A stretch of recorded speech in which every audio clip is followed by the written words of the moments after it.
Sabéis que está el conflicto de Israel con Gaza muy vigente. Pues esto viene desde hace muchísimo tiempo atrás. Hace 3000 años estaban los israelitas igualmente en guerra con los filisteos en ese momento, que ocupaban justamente esta región, la región de Gaza. Y hoy vamos a reflexionar en una historia que es conocidísima. Yo creo que es la historia más conocida de la Biblia. Nos la enseñan desde que somos pequeñines, pero curiosamente la vemos de pequeñines como una historia de fe, de que hay que entregar nuestras luchas al Señor. Y muchas veces no profundizamos más en la historia, ¿sabes? De hecho, yo no recuerdo haber escuchado una predicación sobre esta historia recién, ¿verdad? Pues sí, es la batalla de David contra Goliat, ¿verdad? Y lo que vamos a estar viendo es lucha, ¿no? Es luchar contra un gigante, desafiar a un gigante, pero ¿qué condiciones se dan o qué condiciones se dieron para que nosotros podamos enfrentar a un gigante en el nombre del Señor y vencer? ¿Verdad? No sé si leer la historia. Vamos a leerlo. Vamos a leerlo rápido. Es el capítulo 17 de Primera de Samuel. Lo voy a leer rápidamente porque es la palabra del Señor y es la importante. Lo voy a leer en la versión Reina Valera 2020. Dice así: los filisteos reunieron sus ejércitos para la guerra, se congregaron en Soco, que es Judá, y acamparon entre Soco y Aseca, que es Efes-Damín. También Saúl y los hombres de Israel se reunieron, acamparon en el valle de Elá y se pusieron en orden de batalla contra los filisteos. Los filisteos estaban sobre un monte a un lado e Israel estaba sobre otro monte al otro lado, de modo que el valle quedaba entre ellos.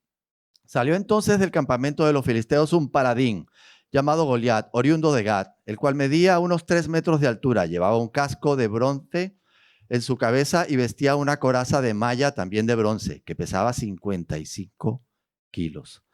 En sus piernas tenía canilleras de bronce y una jabalina de bronce en la espalda. El asta de su lanza era como el rodillo de telar, y la punta de su lanza era de hierro y pesaba unos 6 kilos.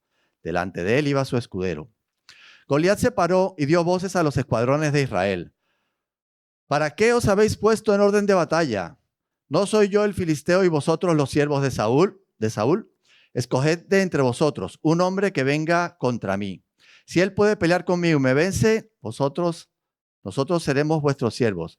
Y si yo puedo más que él y lo venzo, vosotros seréis nuestros siervos y nos serviréis.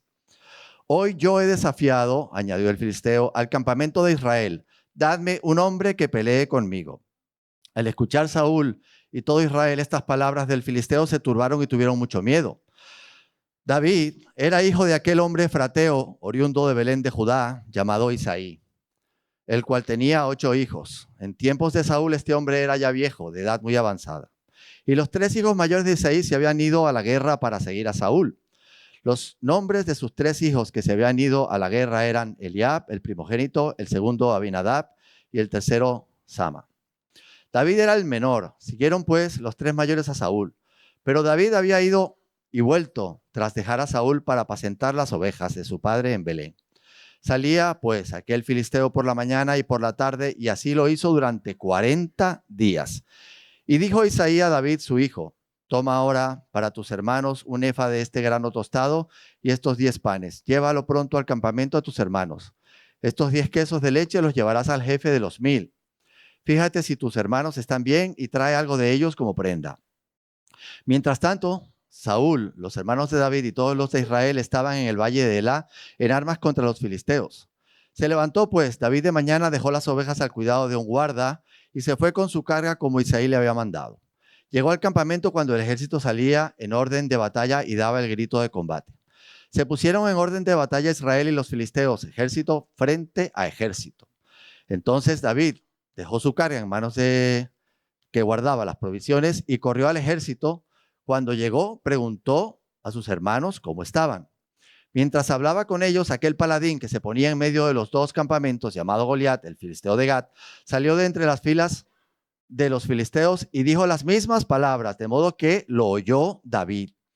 Todos los hombres de Israel que veían a aquel hombre huían de su presencia y sentían gran temor. Y cada uno de los que Israel decía: ¿no habéis visto a aquel hombre que ha salido, el que se adelanta para provocar a Israel? Al que lo venza, el rey le proporcionará grandes riquezas, le dará a su hija y eximirá de impuestos a la casa de su padre en Israel. Entonces habló David a los que estaban junto a él: ¿qué harán al hombre que venza a este filisteo y quite el oprobio de Israel? Porque ¿quién es este filisteo incircunciso para que provoque a los escuadrones del Dios viviente? El pueblo le repitió las mismas palabras: así que así se hará al hombre que lo venza. Al oírlo hablar de esta forma con aquellos hombres, Eliab, su hermano mayor, se encendió en ira contra David y le dijo: ¿a qué has venido? ¿Con quién has dejado aquellas pocas ovejas en el desierto? Yo conozco tu soberbia y la malicia de tu corazón. Has venido para ver la batalla. ¿Qué he hecho yo ahora? Solo estaba preguntando, dijo David. Y él se apartó de él, se dirigió a otros y les preguntó de igual manera, y el pueblo le dio la misma respuesta de antes. Fueron oídas las palabras que había dicho David y se lo contaron a Saúl, que lo hizo venir. Dijo David a Saúl: que nadie se desanime a causa de este. Tu siervo irá y peleará contra este filisteo. Dijo Saúl a David: tú no podrás ir contra aquel filisteo y pelear con él, porque eres un muchacho, mientras que eres un hombre de guerra desde su juventud. David respondió a Saúl: tu siervo era pastor de las ovejas de su padre. Cuando venía un león o un oso y se llevaba algún cordero del rebaño, salía yo tras él, lo hería y se lo arrancaba de la boca. Y si me atacaba, le echaba mano a la quijada, lo hería y lo mataba. Ya fuera león o fuera oso, tu siervo lo mataba. Y este filisteo incircunciso será como uno de ellos, porque ha provocado al ejército del Dios viviente. El Señor, añadió David, que me ha librado de las garras del león y de las garras del oso, él también me librará de las manos de este filisteo. Dijo Saúl a David: ve y que el Señor sea contigo. Saúl vistió a David con sus ropas, puso sobre su cabeza un casco de bronce y lo cubrió con una coraza. Ciñó David la espada sobre sus vestidos y probó a andar, porque nunca había hecho la prueba. Y dijo David a Saúl: no puedo andar con esto, pues nunca lo he practicado. Entonces David se quitó aquellas cosas. Luego tomó en la mano su cayado y escogió 5 piedras lisas del arroyo y las metió en su zurrón, y con su honda en la mano se acercó al filisteo. El filisteo avanzó y se acercó a David, precedido de su escudero. Cuando el filisteo miró y vio a David, no lo tomó en serio, porque era apenas un muchacho rubio y de hermoso parecer. El filisteo dijo a David: ¿soy yo un perro para que vengas contra mí con palos? Y maldijo a David con una invocación a sus dioses. Luego dijo el filisteo a David: ven hacia mí y daré tu carne a las aves del cielo y a las bestias del campo. Entonces dijo David al filisteo: tú vienes contra mí con espada, lanza y jabalina, pero yo voy contra ti en el nombre del Señor de los ejércitos, el Dios de los escuadrones de Israel, a quien tú has provocado. El Señor te entregará hoy en mis manos. Yo te venceré y te cortaré la cabeza. Y hoy mismo entregaré tu cuerpo y los cuerpos de los filisteos a las aves del cielo y a las bestias de la tierra. Y sabrá toda la tierra que hay Dios en Israel. Y toda esta congregación sabrá que el Señor no salva con espada ni con lanza, porque del Señor es la batalla, y Él os entregará en nuestras manos. Aconteció que cuando el filisteo se levantó y echó a andar para ir al encuentro de David, David se dio prisa y corrió a la línea de batalla contra el filisteo. Metió David su mano en la bolsa, tomó de allí una piedra, la tiró con la honda e hirió al filisteo en la frente. La piedra se le clavó en la frente y cayó tierra sobre su rostro. Así venció David al filisteo con honda y piedra. Hirió al filisteo y lo mató, sin tener David una espada en sus manos. Entonces corrió David y se puso sobre el filisteo, tomó su espada, la sacó de la vaina, lo acabó de matar y le cortó con ella la cabeza. Cuando los filisteos vieron muerto a su paladín, huyeron. Se levantaron luego los de Israel y los de Judá, dieron gritos de guerra y siguieron tras los filisteos hasta el valle y hasta las puertas de Ecrón. Muchos filisteos cayeron heridos por el camino de Saraim hasta Gat y Ecrón. Regresaron los hijos de Israel de perseguir a los filisteos y saquearon su campamento. Entonces David tomó la cabeza del filisteo y la trajo a Jerusalén, pero sus armas las puso en su tienda. Cuando Saúl vio a David que salía a encontrarse con el filisteo, dijo a Abner, general del ejército: Abner, ¿de quién es hijo este joven? Abner respondió: vive tu alma, oh rey, que no lo sé. Y el rey dijo: pregunta de quién es hijo este joven. Cuando David volvió de matar al filisteo, Abner lo tomó y lo llevó ante Saúl. David llevaba en su mano la cabeza del filisteo. Saúl le preguntó: muchacho, ¿de quién eres hijo? David le respondió, soy hijo de tu siervo Isaí de Belén. Amén. Un poco largo, pero es importante. Pues ya sabemos la historia, es una historia de fe y nos cuesta relacionarnos con esta historia porque nosotros no luchamos contra gigantes, ¿verdad? Hoy en día. Pero no es cierto, la verdad es que sí luchamos contra gigantes. Vamos a analizar un poco qué es esto, qué es un gigante. ¿Cómo se llamaba el gigante? El gigante se llamaba Goliat. No se sabe a ciencia cierta, pero se cree que Goliat proviene de la palabra Galat, que significa exiliado, desterrado. Y sin duda era una humillación para Israel ser vencido por este hombre, porque ellos eran el pueblo de Dios. Ellos eran el pueblo escogido de Dios. De manera que aplica muy bien. Aplica muy bien el nombre de Goliat, exilio, deshonra, humillación. A eso era lo que estaban expuestos los israelitas.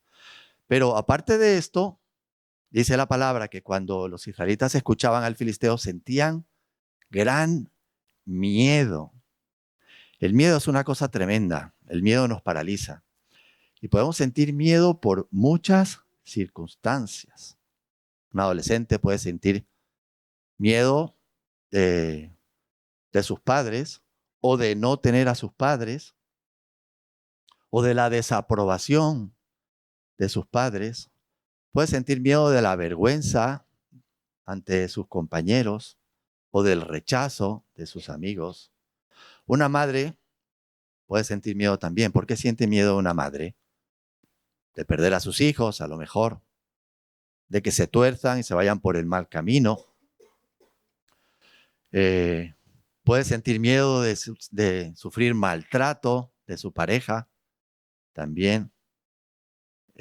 También sentimos miedos cuando se amenaza nuestra vida, ¿verdad? Un problema de salud, puedes sentir miedo de perder tu vida en un problema de salud. O por una persona, a veces sentimos miedo por otras personas.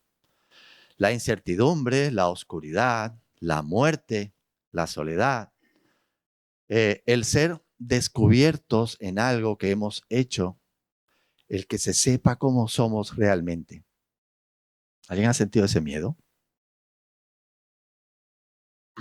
Miedo a decepcionar a otros, miedo a decepcionar, a no estar a la altura, ¿verdad?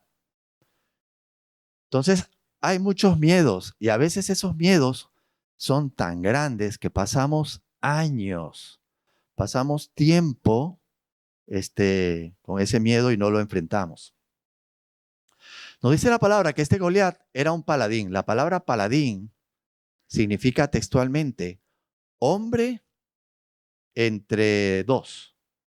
Hombre que está en el medio, es lo que dice textualmente. Hombre que está en el medio. Y literalmente el hombre se ponía en medio de los dos ejércitos. Pero también un gigante puede ser eso, puede ser un obstáculo que está en medio, un obstáculo que no te deja alcanzar un sueño, que no te deja vivir la vida que quieres, llegar a la felicidad, no sé. Entonces, un gigante puede ser algo que te da miedo, puede ser algo que te humilla, puede ser algo que se interpone en el camino. Y claro, en términos de la fe, esto tiene que ver mucho con la peregrinación, porque la peregrinación es un camino de fe. En términos de la fe, el enemigo le gusta vernos así. Al enemigo les gusta vernos asustados, miedosos, reprimidos, cohibidos, temerosos, acobardados, ¿verdad? Cuando lo que debemos hacer es dar fruto para el Señor, ¿verdad? Tener fe en Él.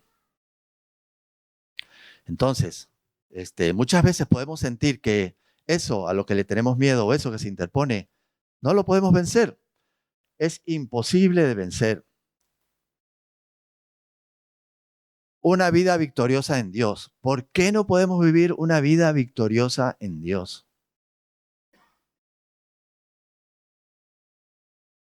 ¿Te lo has preguntado alguna vez? Entonces, vamos a ver 5 cosas. Vamos a estar viendo hoy 5 cosas que nos dice la palabra que se tienen que dar para que tengamos esa vida victoriosa en Dios, para que podamos vencer a ese gigante. La primera, toma nota. ¿Estás mirando hacia adelante o estás mirando hacia atrás? No vivas en el pasado, vive en el futuro. Esto no está en el texto que acabamos de leer, pero Samuel había ungido a Saúl antes que a David. Y Samuel se había hecho grandes expectativas por Saúl. Saúl tuvo la oportunidad, ¿verdad?, de ser el Dios el rey que Dios quería. Realmente cuando el pueblo le pide a Samuel que le dé un rey, Dios se enoja y el mismo Saúl se enoja porque era un rechazo hacia Dios, porque era Dios el que los estaba guiando. Y ellos querían ser como las demás naciones paganas que tuvieran un rey. No tanto era por el rey, sino porque querían ser como esas naciones. Justamente lo que les distinguía de otras naciones es que ellos tenían a Dios. Y bueno, Saúl fracasó. Esto no es tema de ahora. Saúl desobedecía al Señor y Dios lo rechazó. Y Samuel vivía en el pasado lamentándose por Saúl. Dice 1 Samuel 16, el capítulo anterior, dice: dijo el Señor a Samuel, ¿hasta cuándo estarás llorando por Saúl, siendo que yo lo he rechazado para que no reine sobre Israel?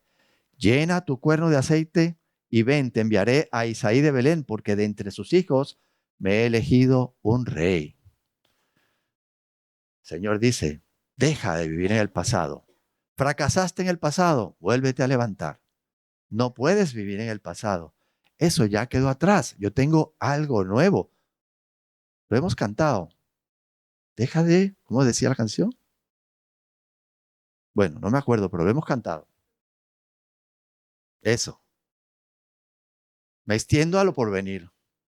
Exactamente. Entonces, ¿se equivocó Dios al elegir a Saúl? ¿Qué creéis? No, Dios no se equivoca. No sabemos exactamente qué estaba en la mente del Señor. Yo creo que Saúl tuvo una oportunidad auténtica, pero quizá quiso darnos ese ejemplo de quien desobedece y no busca del Señor. Un ejemplo contrario al que después fue David.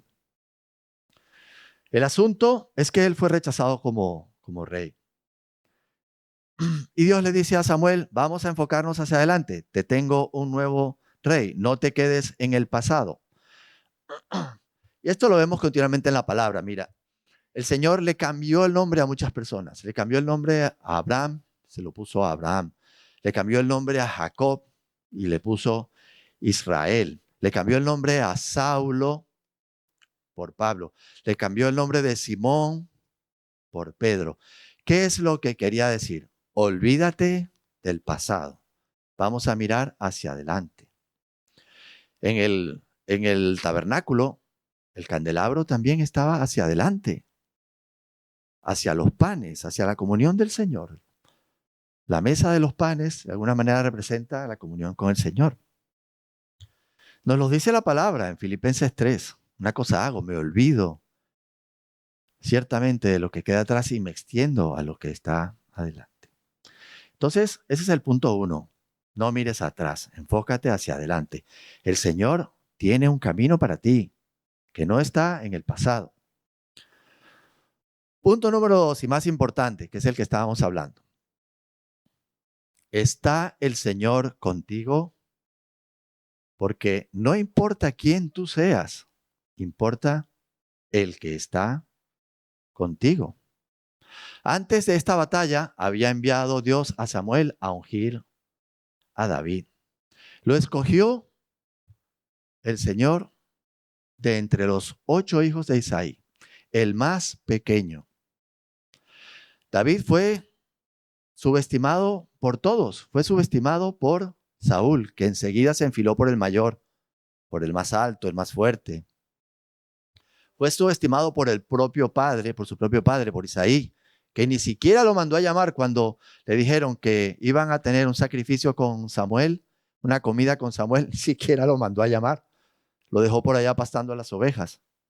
Fue subestimado por sus hermanos, fue subestimado por todos, menospreciado por todos, porque realmente no importaba quién era David.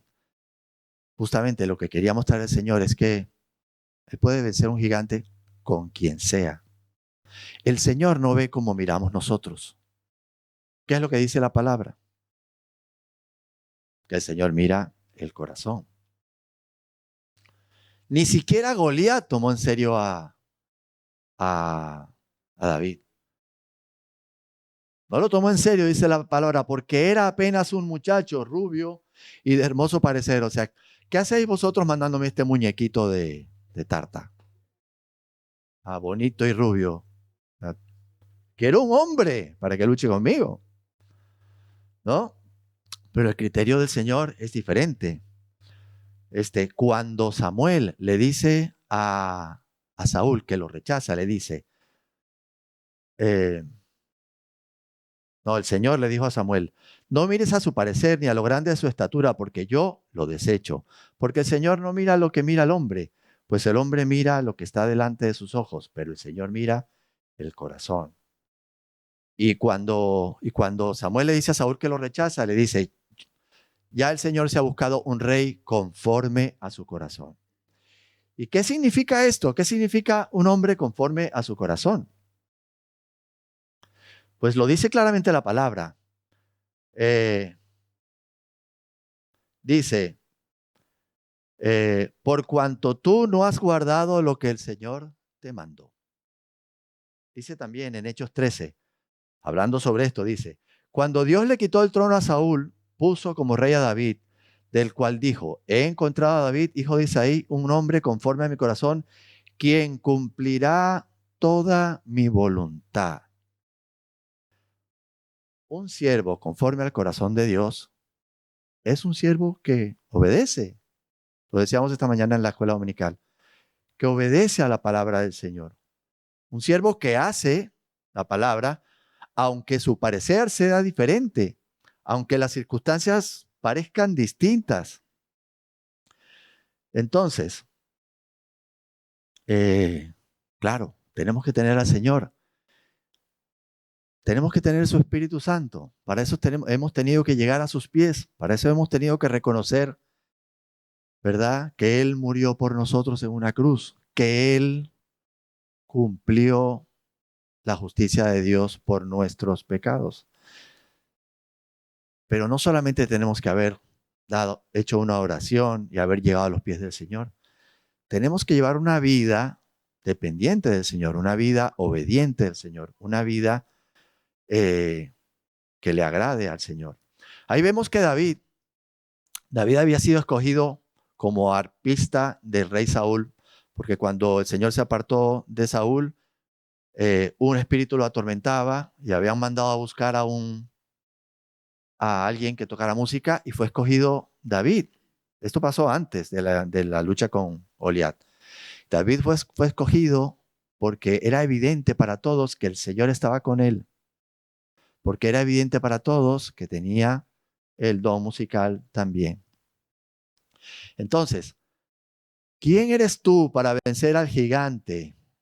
No sé cuál es tu gigante ahora, pero ¿quién eres tú para vencer al gigante? No importa quién seas tú. No importa que tú seas alto o bajito, no importa si vienes de Perú, de Ecuador, o de Venezuela, o estás aquí en España. No importa si tú has sufrido maltrato, si tú has sido abusado en el pasado, si has tenido experiencias terribles. No importa si has fallado y te has equivocado un montón de veces, si le has fallado al Señor muchas veces. No importa si eres inteligente, has estudiado, no has estudiado, tienes una carrera, no la tienes. Nada de eso importa, porque lo que importa es si llevas o no al Señor contigo.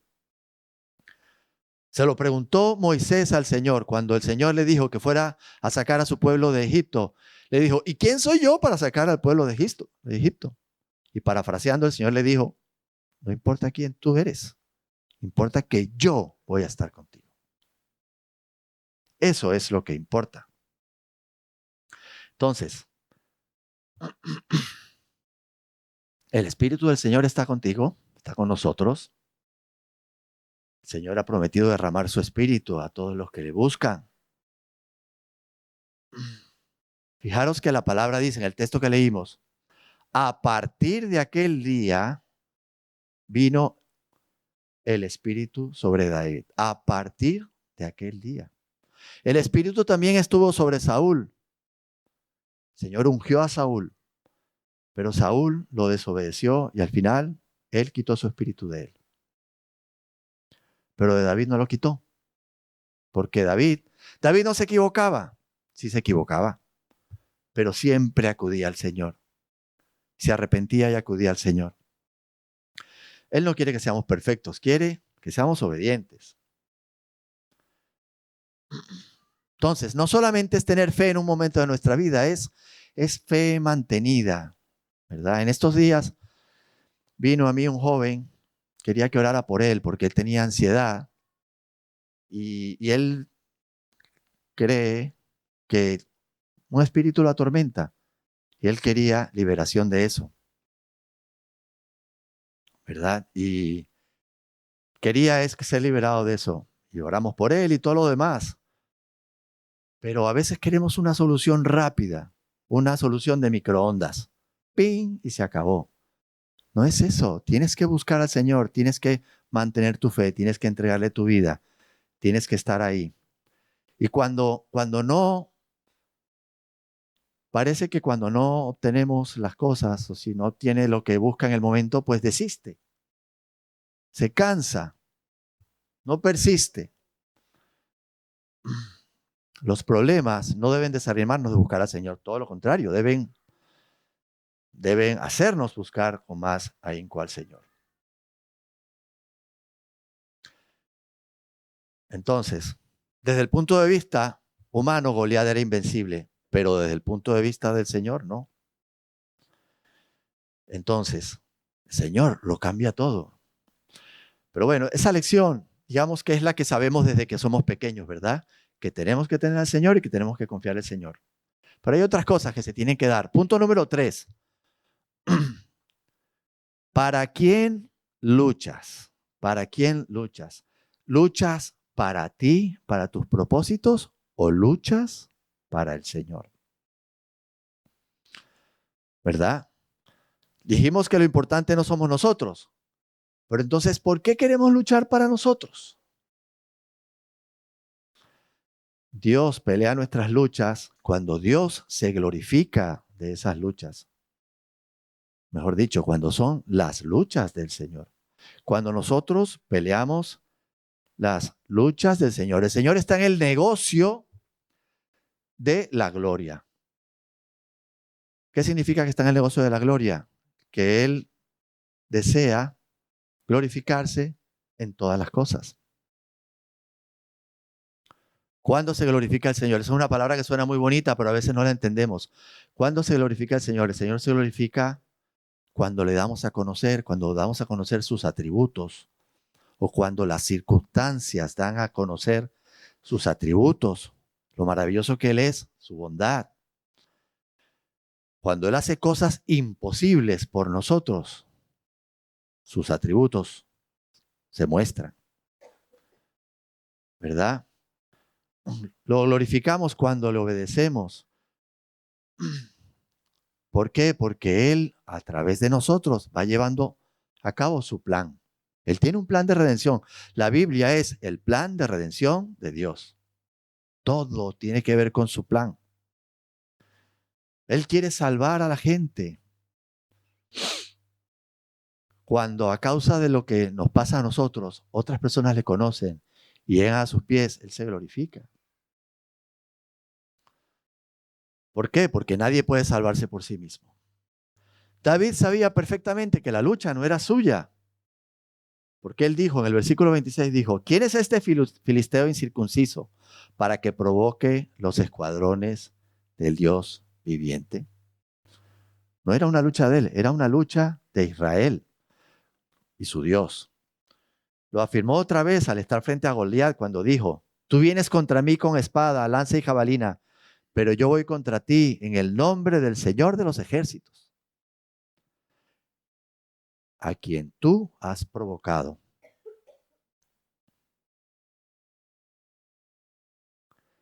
Entonces, esa gigante que tú tienes delante, el Señor lo va a vencer.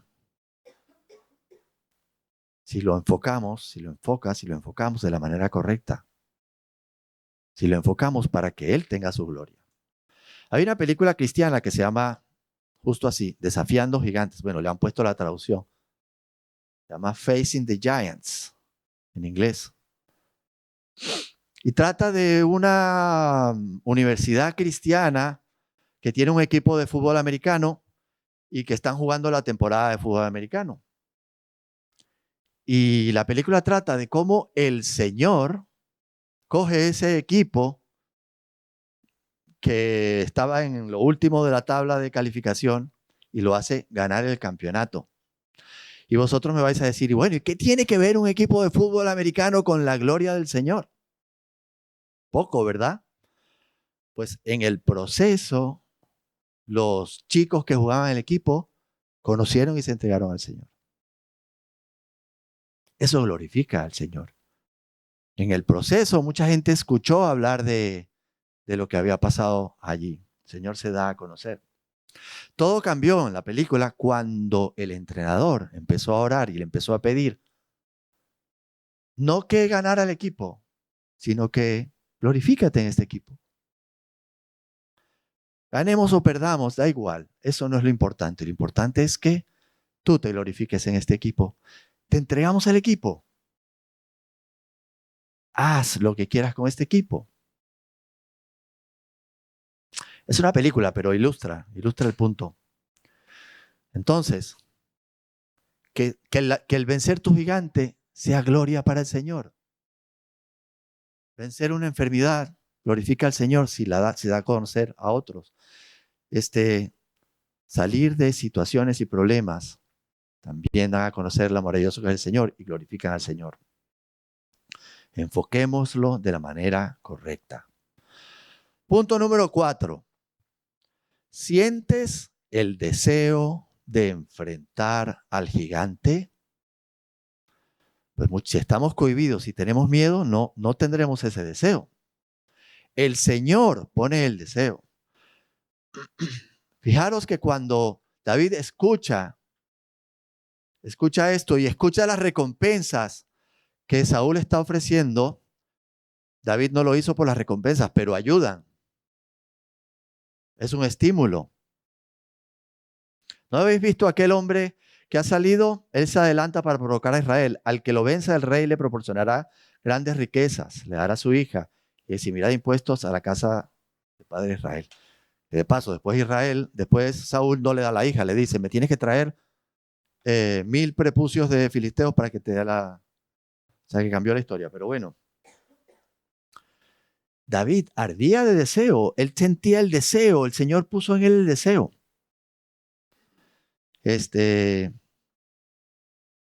Moisés tenía el deseo de liberar a su pueblo mucho antes de que el Señor se le apareciera en la zarza ardiente.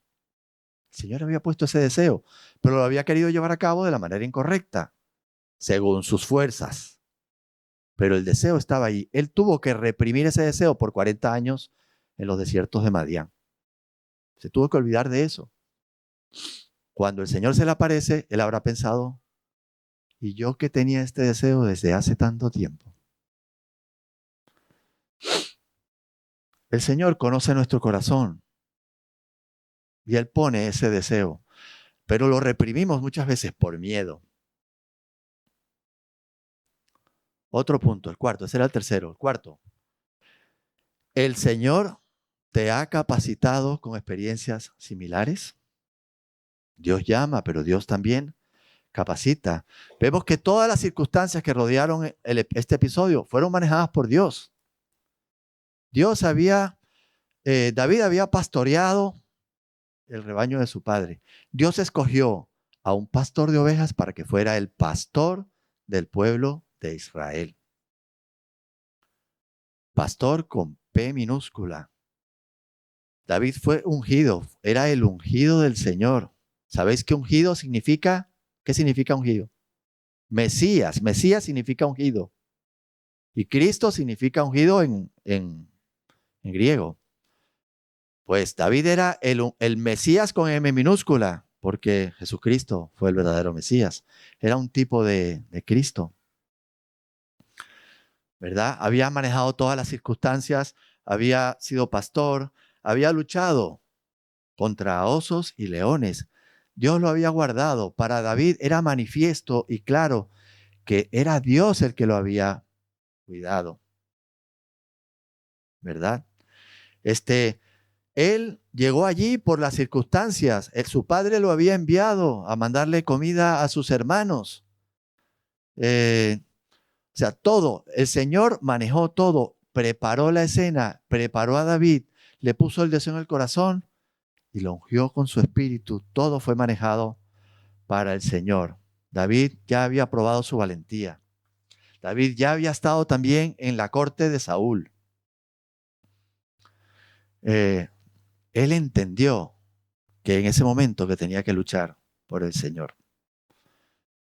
El Señor prepara. Todo lo que hemos vivido nos prepara para los desafíos que tenemos por delante.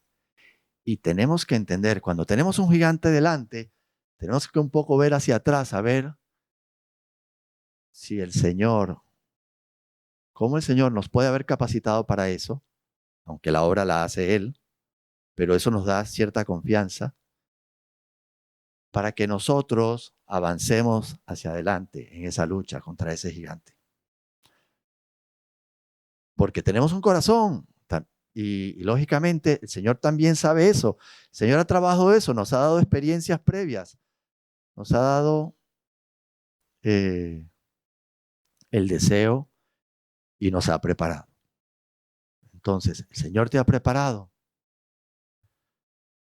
Echa una mirada para atrás y probablemente consigas algunos elementos que te muestren que el Señor ya te ha preparado para eso. Pero aún así, nos falta el último punto y el más importante. Aún así, tenemos miedo de actuar y no actuamos, no tomamos acción. El quinto y último punto es eso. ¿Has tomado acción o tienes ese miedo reprimido? ¿Qué batalla estás huyendo desde hace tiempo y no tomas acción? Al final tenemos que tener fe y tenemos que tomar acción. Al final tenemos que dar el paso al frente. El Señor lo ha hecho todo, pero nosotros tenemos que dar el paso al frente.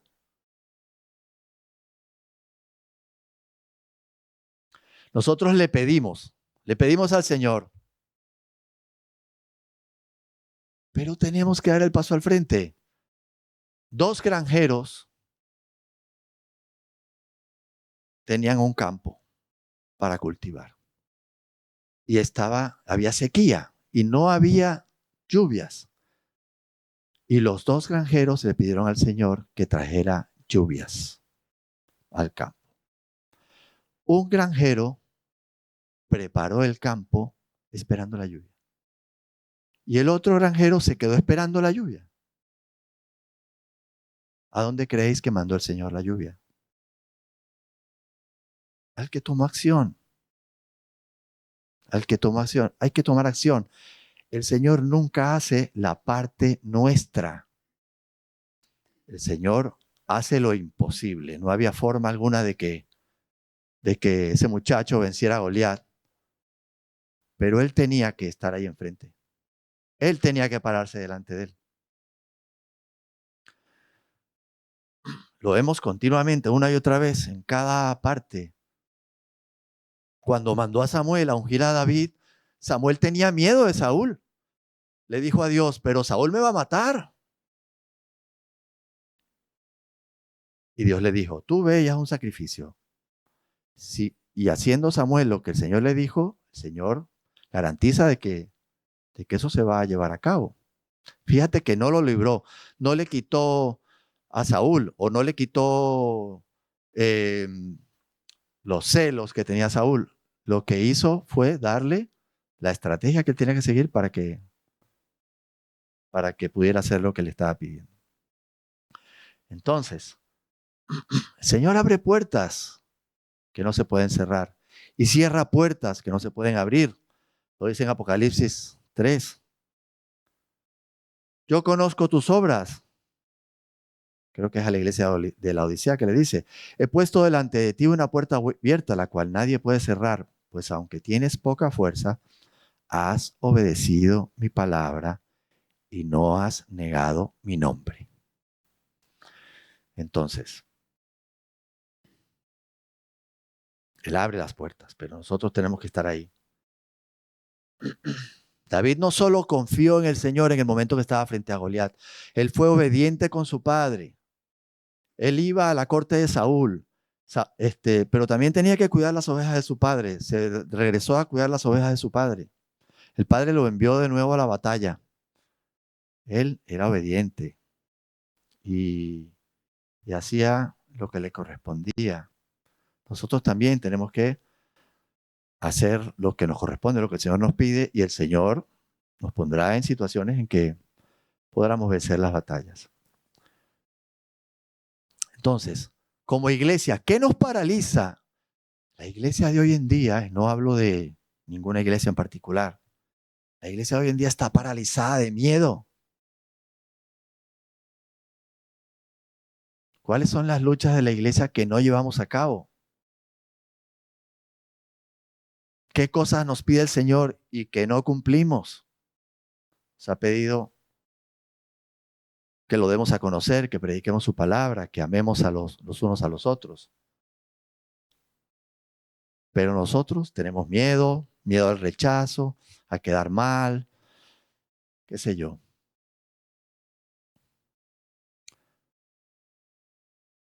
David había sido ungido delante de sus hermanos. Eso le ocasionó problemas con sus hermanos. Los hermanos, como vimos en lo que leímos, estaban celosos de él. A veces también eso pasa aquí. A veces nuestros hermanos en la fe también nos critican, nos injurian, nos desalientan. Fijaros que Jonatán, cuando empieza el versículo 18, Jonatán dice la palabra que amó a David y le entregó sus ropajes de príncipe.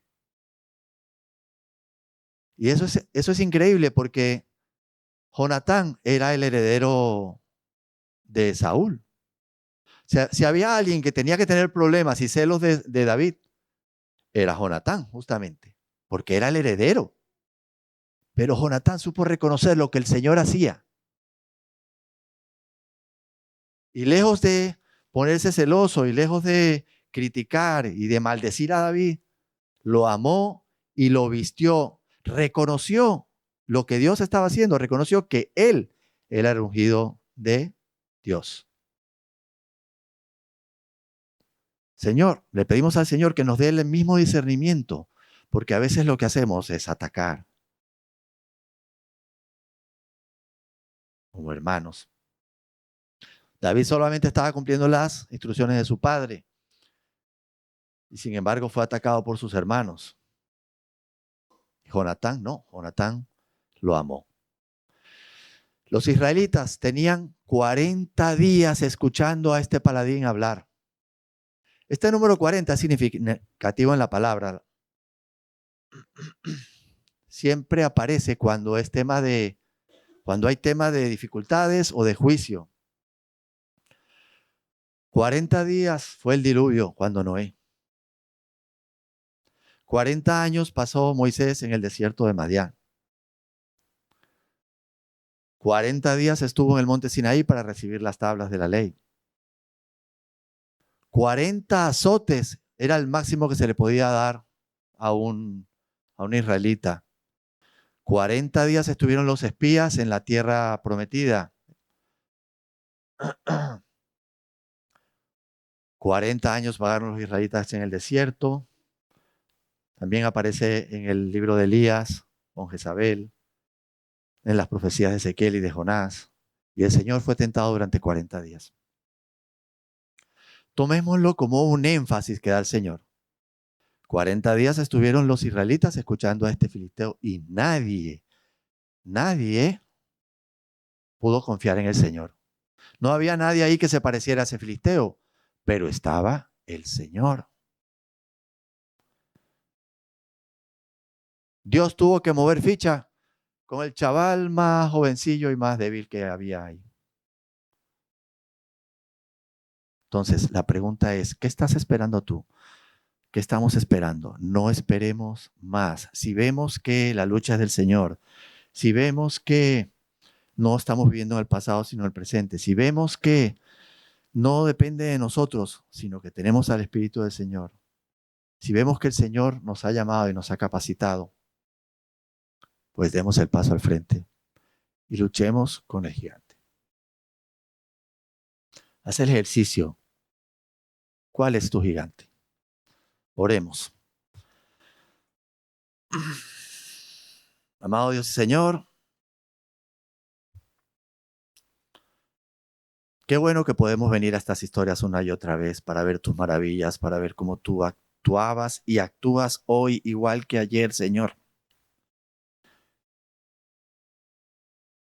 Señor, nosotros nos enfrentamos con retos imposibles de vencer en ciertas ocasiones y nos acobardamos. Nos acobardamos porque tenemos miedo, nos acobardamos porque nos parece insalvable el obstáculo, nos acobardamos porque significa a veces humillarnos o estar dispuestos a ser humillados. Nos acobardamos. Nos acobardamos porque no tenemos suficiente fe en ti, el Dios Todopoderoso, Creador de la tierra, los cielos y la tierra. Señor, ayúdanos a ver las cosas como tú las ves. Ayúdanos a entender cómo hizo este muchacho David, Señor. Cuando, Señor, tú quieres que luchemos para ti, Señor. Ayúdanos a entender cómo esas luchas en las que nos hemos visto pueden glorificarte, pueden darte a conocer, pueden mostrar tus maravillas. Señor, ayúdanos a pelear la buena batalla, como decía Pablo, y a proseguir adelante, no mirando atrás, sino a proseguir adelante. Ayúdanos, Señor, a entender que ya lo tenemos todo al tenerte a ti y que solo tenemos que poner nuestra fe en ti y luchar contra los gigantes, Señor. Que entendamos, Señor, que si no es un reto difícil, Señor, entonces no estamos demostrando nuestra fe y nuestra confianza en ti. Que entendamos que no venimos a ti para tener la vida fácil, sino para ejercitar nuestra fe en ti y estar cada día más cerca de ti. Señor, te ponemos nuestro gigante delante de ti y te pedimos que tú pelees por nosotros. En el nombre de Jesús. Amén.